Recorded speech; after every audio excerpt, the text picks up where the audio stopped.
नमस्कार, आर्यभट्ट टाइम्स में आपका स्वागत है, जहां आप जानेंगे बिहार की 11 सितंबर की 7 बजे तक की सभी ताजा बड़ी खबरों के बारे में। उससे पहले एक नजर सुर्खियों की ओर। बिहार में बिगुल बजा महागठबंधन में सीट शेयरिंग के करीब। पेंशन पर फोकस, नीतीश सरकार का बड़ा तोहफा। सिकंदरा में सियासी संग्राम, चिराग वर्सेस मांझी का मुकाबला तय। नेपाल पर सम्राट का सियासी तीर, कांग्रेस को ठहराया जिम्मेदार। सांगा यात्रा से उभरा गारंटर, बिहार में राजपूत सियासत का नया मिजाज। बढ़ते हैं खबरों की ओर विस्तार से। बिहार में बिगुल बजा महागठबंधन सीट शेयरिंग के करीब। जी हां, बिहार विधानसभा चुनाव 2025 से पहले सियासी सरगर्मी तेज हो गई है। विपक्ष इंडिया गठबंधन सत्ता पक्ष एनडीए से एक कदम आगे बढ़ता दिख रहा है। विकासशील इंसान पार्टी के मुखिया मुकेश सैनी ने दावा किया है कि महागठबंधन के सभी घटक दलों के बीच सीट शेयरिंग फॉर्मूला लगभग तय हो चुका है और जल्द ही इसका औपचारिक ऐलान किया जाएगा। बढ़ते हैं अगली खबर की ओर। पेंशन पर फोकस, नीतीश सरकार का बड़ा तोहफा। जी हाँ, बिहार के मुख्यमंत्री नीतीश कुमार ने सामाजिक सुरक्षा की दिशा में एक और बड़ा कदम उठाते हुए राज्य के 1.13 करोड़ लाभार्थी के बैंक खातों में डीबीटी के जरिए 1100 रुपए की पेंशन राशि ट्रांसफर की है। पटना स्थित एक अणे मार्ग में आयोजित कार्यक्रम के दौरान अगस्त माह की कुल 1263.95 करोड़ रुपए की राशि सीधे जनता के खाते में भेजी गई है। बढ़ते हैं अगली खबर की ओर। सिकंदरा में सियासी संग्राम, चिराग वर्सेस मांझी का मुकाबला तय। जी हां, बिहार विधानसभा चुनाव 2025 से पहले जमुई की सिकंदरा सीट पर राजनीतिक पारा चढ़ने लगा है। जेपीआर रामविलास के नेता चिराग पासवान अपने सांसद बहनोई अरुण भारती को यहां से मैदान में उतार सकते हैं, जो 2024 में पहली बार सांसद बने हैं। चर्चा है कि सरकार बनने पर डिप्टी सीएम पद के लिए चिराग उनका नाम आगे बढ़ा सकते हैं। बढ़ते हैं अगली खबर की ओर। नेपाल पर सम्राट का सियासी तीर, कांग्रेस को ठहराया जिम्मेदार। जी हाँ, नेपाल में युवाओं के उग्र प्रदर्शन और राजनीतिक संकट के बीच बिहार के डिप्टी सीएम सम्राट चौधरी का बयान सियासत में हलचल मचा रहा है। सम्राट ने नेपाल की मौजूदा स्थिति के लिए सीधे तौर पर कांग्रेस को जिम्मेदार ठहराते हुए कहा कि अगर नेपाल आज भारत का हिस्सा होता तो वहां शांति और समृद्धि होती। उन्होंने इसे कांग्रेस की ऐतिहासिक भूल बताया, जिसे पाकिस्तान के मामले में हुई। बढ़ते हैं अगली खबर की ओर। सांगा यात्रा में उभरा गारंटर, बिहार में राजपूत सियासत का नया मिजाज। जी हाँ, बीजेपी सांसद राजीव प्रताप रूडी ने बिहार की राजनीति में राजपूत समाज की ताकत को बढ़ाकर दावा किया है, लेकर बड़ा दावा कर दिया है। उन्होंने कहा है कि राज्य की 70 विधानसभा सीटें ऐसी है जहां राजपूत या तो खुद जीत सकते हैं या दूसरों को जिता सकते हैं। जाति सर्वे में महज 3.5% आबादी दिखाए जाने पर रूडी ने अहमियत जताई और कहा कि 40 से 50 लाख की आबादी तो कई राज्यों से ज्यादा है।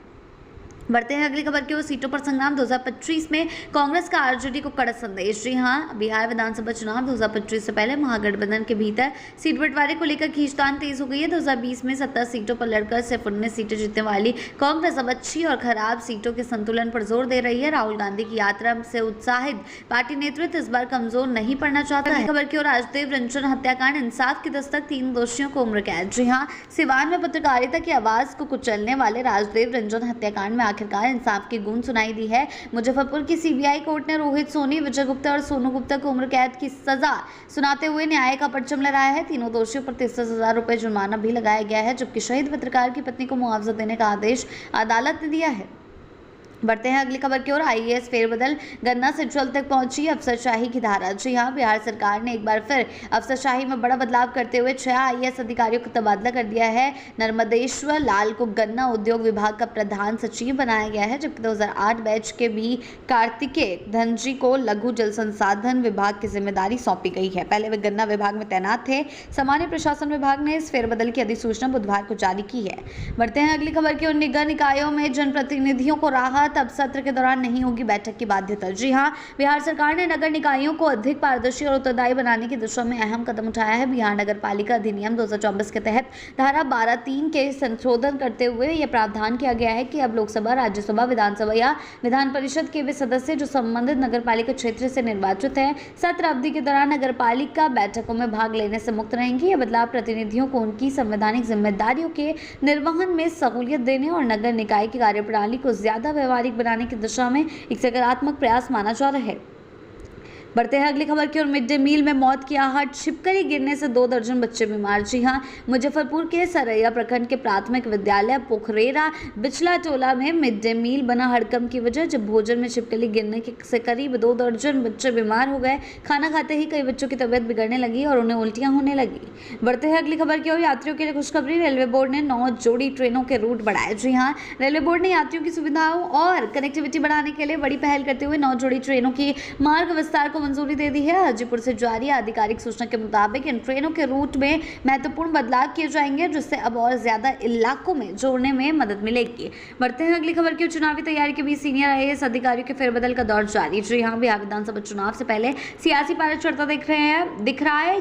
6 सीनियर आईएएस अधिकारियों ने ट्रांसफर का प्रशासन में बड़ा फेरबदल किया है। गृह विभाग ने इस संबंध में नोटिफिकेशन जारी करते हुए 2 अधिकारियों को अतिरिक्त प्रभार भी सौंपा है। चुनावी माहौल में ये प्रशासनिक बदलाव सरकारी मशीनरी को चुस्त दुरुस्त करने की कोशिश के तौर पर देखा जा रहा है।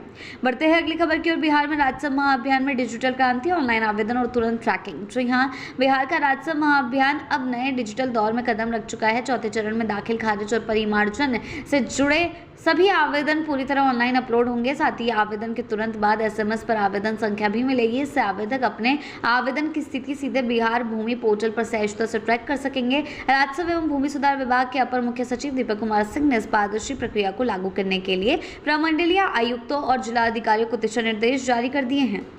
बढ़ते हैं अगली खबर की ओर। मनेर के पूर्व पार्षद संजय सिंह की गंगा में गुमशुदगी, पुलिस और एसडीआरएफ ने शुरू की तलाश। जी हां, मनेर नगर परिषद के और पूर्व पार्षद संजय कुमार सिंह संदिग्ध हालत में लापता हो गए। उनकी कार बुधवार सुबह पटना के दीघा घाट के पास लावारिस हालात में पाई गई।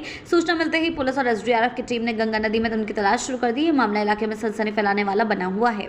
बढ़ते हैं आखिरी खबर की ओर। खगड़िया में हथियार तस्कर गिरफ्तार, भारी मात्रा में पिस्टल और कारतूस बरामद। जी हां, खगड़िया पुलिस और डीआईयू टीम ने बड़ी सफलता हासिल करते हुए 2 हथियार तस्करों को दबोच लिया है। मुंगेर के राहुल कुमार और बिट्टू कुमार के कब्जे से 3 पिस्टल, 5 जिंदा कारतूस, 6 मैगजीन और 1 मोबाइल फोन बरामद हुआ है। एसपी राकेश कुमार ने प्रेस कॉन्फ्रेंस में सियासी गिरफ्तारी की जानकारी दी और कहा कि कार्रवाई जिले में अपराध पर लगाम लगाने की दिशा में अहम कदम है। ऐसी ही अपडेट्स के लिए जुड़े रहें आर्यवत टाइम्स के साथ ही चैनल को सब्सक्राइब करना ना भूलें और हमारी फेसबुक और वेबसाइट के साथ भी जरूर जुड़ें।